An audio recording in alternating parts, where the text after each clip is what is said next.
on the power mode, heart ng EV. Ito yung nagsasabi kung saan papunta yung mga electric current sa loob ng EV. And then this is a part of a power inverter. Siya ngayon yung nagmamanage saan yung current mapupunta doon sa electric vehicles, electric motor, and everything. It has a lot of this.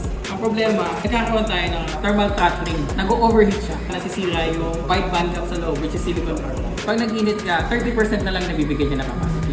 Kasi natutunaw yung mga nasa loob. Meron niyang wire bands na nakadikit na ganito na kapag umabot doon, matutunaw yung solder mo, madidetach siya. Dahil sa fast switching ng ating silicon carbide.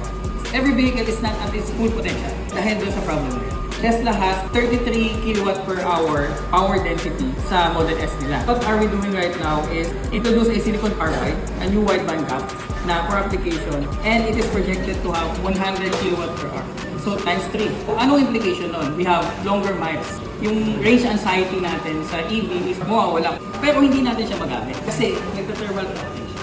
Nag-develop tayo nito na napaliit natin ng ganito. So, mas mabigat ang parts ng EV, mas marami siyang load, mas inefficient siya. If we have mas magaan, mas konti yung load, mas madali para sa kotse dalhin yung mga bagay-bagay, mas marami siyang magagawa. Nasa loob pa yan ng isang power inverter. Sa loob ng power inverter, may series of arrays po tayo dito. Mayroon tayong circuit board, nakapasok sila dyan, series. Meron tayong cooling man. So, para siyang nakaganyan.